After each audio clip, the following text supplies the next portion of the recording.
नमस्कार, मैं अर्चना गुप्ता आप सभी का न्यूज वन इंडिया में बहुत स्वागत करती हूं। वक्त हो चला है 10 के एजेंडे का। 10 के एजेंडे में हम सबसे पहले बात करेंगे आज अयोध्या के मिल्कीपुर सीट की। मिल्कीपुर विधानसभा सीट को लेकर घमासान लगातार जारी है। आज बीजेपी प्रत्याशी चंद्रभान पासवान नामांकन पत्र दाखिल करेंगे। पहली बार विधानसभा चुनाव लड़ रहे हैं चंद्रभान पासवान। नामांकन में प्रदेश अध्यक्ष भूपेंद्र चौधरी के साथ कई मंत्री भी मौजूद रहेंगे। मिल्कीपुर सीट पर सपा और बीजेपी के बीच में सीधी टक्कर। सपा प्रत्याशी अजीत प्रसाद अपना नामांकन दाखिल कर चुके हैं। ये बड़ी जानकारी आप तक पहुंचा रहे हैं। मिल्कीपुर में विधानसभा का उपचुनाव होना है 5 फरवरी को।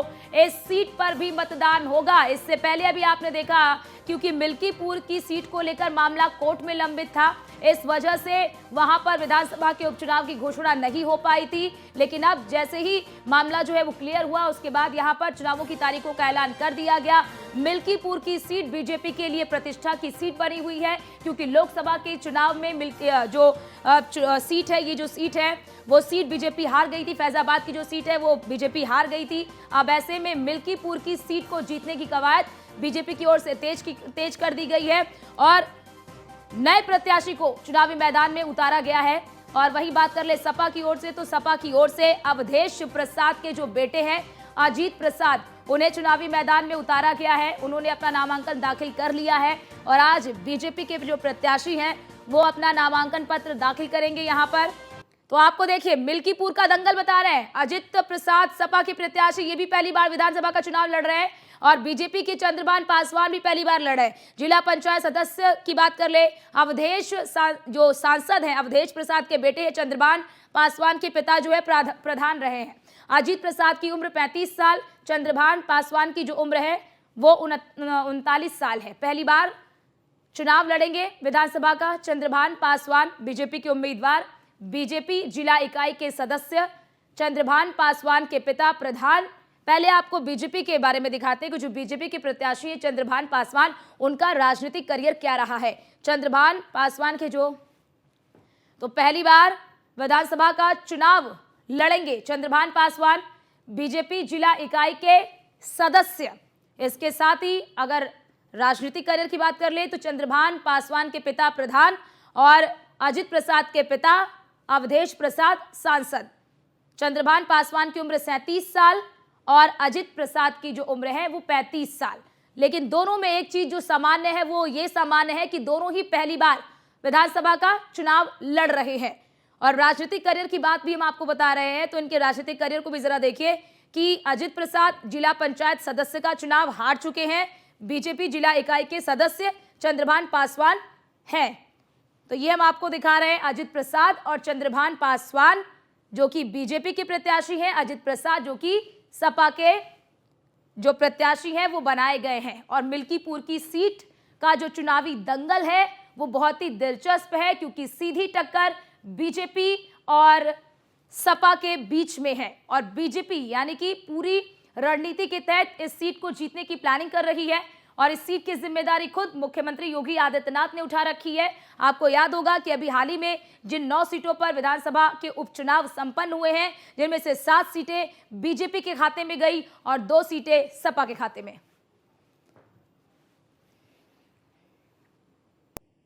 और हमारे साथ हमारे संवाददाता अनिल निषाद अयोध्या से हमारे साथ लाइव जुड़ चुके हैं। अनिल, आज बीजेपी प्रत्याशी जो है वो अपना नामांकन पत्र दाखिल करेंगे, कितने बजे करेंगे और इनके नामांकन में कौन कौन शामिल होगा?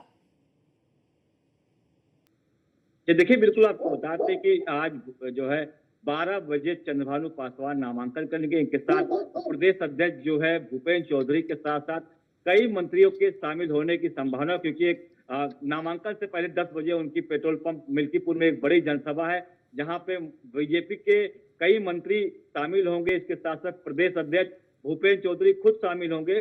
तो अगर चंद्रभानु पासवान की बात की जाए तो 12 बजे वो पहुंचेंगे, इसके बाद नामांकन करेंगे। बता दें कि चंद्रभानु पासवान लगभग 1 साल से इस को लेकर के तैयारियां कर रहे हैं। अगर राजनीतिक बैकग्राउंड की बात करें तो उनके पिताजी कई बार प्रधान रहे, जिला पंचायत सदस्य, उनकी पत्नी अभी वर्तमान में भी है। तो इनका राजनीतिक करियर कहीं ना कहीं बैकग्राउंड जो है बहुत मजबूत है। इसके साथ साथ अगर बात करें मिल्कीपुर में इनकी अच्छी खासी पैठ है। तो जो मुख्यमंत्री योगी आदित्यनाथ ने अपने मंत्रियों को उतारा था, कहीं ना कहीं फीडबैक लेने के लिए भी वो मैदान में उतरे थे। फीडबैक लेने के बाद ही काफी मंथन के बाद चंद्रभानु पासवान को टिकट बिल्कुल, दिया गया है। चंद्रभान कहीं ना पासवान, कहीं बिल्कुल, अनिल चंद्रभान पासवान की खास तौर से बात कर ले, क्योंकि देखिए ये सीट जो है वो बीजेपी के लिए प्रतिष्ठा की सीट है। ऐसे में चंद्रभान पासवान को उतारकर बीजेपी क्या समीकरण स्थापित करना चाहती है यहाँ पर? देखिए, पार्टी वर्सेस पार्टी का चुनाव पहले, क्योंकि वो आरक्षित सीट मिल्कीपुर की मानी जाती है।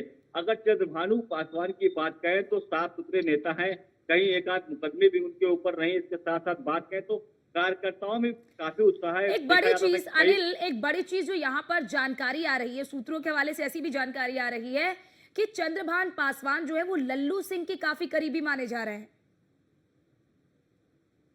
देखिए, बिल्कुल चंद्रभानु पासवान, जैसे लल्लू सिंह की लोकसभा की रैलियां होती थी तो तमाम गाड़ी का काफिला के लेकर के अपने समर्थकों के साथ वो चलते थे। लोकसभा चुनाव में लल्लू सिंह का काफी प्रचार प्रसार किया, काफी करीबी लल्लू सिंह के खिलाफ माने जाते। इसके साथ अगर बात करें तो चंद्रभानु पासवान का बैकग्राउंड जो है गुजरात फैक्टर कहीं ना कहीं जुड़ा हुआ है, क्योंकि गुजरात के सूरत में एक बड़े कपड़े के व्यवसायी हैं, तो कहीं ना कहीं गुजरात से भी इनका तार जुड़ा होने बताया जा रहा है। और जो टिकट की दावेदारी, प्रबल दावेदारी में सबसे अव्वल दर्जे में इनको आंका गया है, क्योंकि इनका फीडबैक यदि माना जाए तो जो भी टिकट मांग रहा था, किसी भी प्रकार का इनको टिकट मिलने के बाद विरोध नहीं देखा गया। क्योंकि लोकसभा चुनाव में हमने देखा बिल्कुल, था क्या कि ये किस माना तरह से जाए अनिल, क्योंकि अनिल क्योंकि माना जाए क्या कि चंद्रभान प्रसाद को इसलिए भी तवज्जो या फिर प्राथमिकता दी गई है क्योंकि लल्लू सिंह के, माफ करिए, लल्लू सिंह के करीबी भी हैं और लोगों के बीच एक अच्छी लोकप्रियता भी है।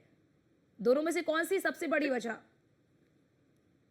देखिए, दोनों वजहें बड़ी हैं, क्योंकि लल्लू सिंह जो है पुराने राजनीति के भाजपा के अयोध्या के एक बरगद माने जाते हैं। क्योंकि शुरुआत से ही जब कास्ट सेवा शुरू हुई, राम मंदिर आंदोलन से लल्लू सिंह जुड़े रहे, उसके बाद से विधायक सांसद हुए। और चंद्रभानु पासवान की बात करें तो उनके तमाम जो चुनाव लल्लू सिंह के हुए, चाहे वो सांसद रहे हों, विधायक रहे हों, चाहे उनके सभी चुनाव में उन्होंने प्रचार प्रसार किया। इसके साथ साथ अपनी एक बड़ी टीम लेकर के, मतलब कई गाड़ियों का काफिला करके प्रचार प्रसार करते थे। क्योंकि जो है लल्लू सिंह के गांव में जो है मिल्कीपुर या आसपास रुदौली में चंद्रभानु पासवान की अच्छी खासी पैठ है, उसको लेकर भी लल्लू सिंह के कहीं ना कहीं करीबी माने जाते हैं।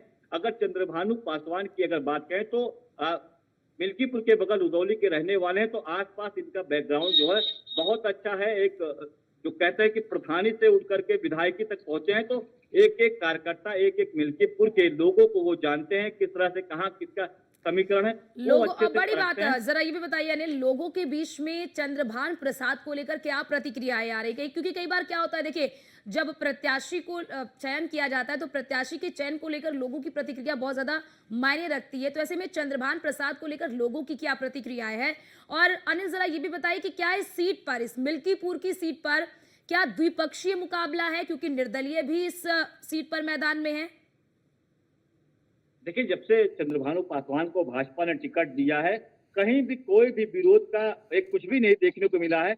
मतलब कोई विरोध इनका नहीं है। जितने भी प्रत्याशी खड़े थे सब, जब से इसको चंद्रभानु पासवान को टिकट मिला है, तब चंद्रभानु पासवान यानी बीजेपी के कैंडिडेट के प्रचार प्रसार में लग गए हैं। यदि ये बात करें कि चंद्रभानु पासवान, तो चंद्रभानु पासवान अच्छी लड़ाई लड़ेंगे। और आपने कहा कि जो है ये दो लोग की लड़ाई है, सपा और भाजपा की लड़ाई, तो सपा और भाजपा की लड़ाई ही मानी जा रही है। क्योंकि बसपा का कैंडिडेट अब नहीं है, कांग्रेस जो है सपा के साथ मिलकर लड़ रही है। और आजाद समाजवादी यानी चंद्रशेखर रावण की पार्टी का एक कैंडिडेट खड़ा हुआ, जो खुद सपा से बागी होकर के इसका टिकट लेके, आजाद समाजवादी पार्टी का यानी चंद्रशेखर रावण की पार्टी का टिकट लेके आया है। तो कहीं ना कहीं अगर वो जितना भी वोट पाएगा तो कहीं ना कहीं वो सपा का नुकसान करेगा। इसका मतलब यह है कि उसके खड़े होने से कहीं ना कहीं भाजपा को फायदा होगा। और देखा यह जा रहा है कि कहीं ना कहीं चंद्रभानु पासवान जो है अजीत प्रसाद से आगे निकलते हुए दिखाई दे रहे हैं। जी, तो अनिल, ये माना जाए कि मुकाबला यहाँ पर त्रिकोणीय हो गया, जैसा आप बता रहे हैं कि चंद्रशेखर आजाद की जो पार्टी है उन्होंने भी प्रत्याशी को उतार दिया है और उस प्रत्याशी के उतरने से यहाँ पर नुकसान सपा को होता हुआ नजर आ रहा है। ऐसे में माना जाए कि मुकाबला त्रिकोणीय हो गया है?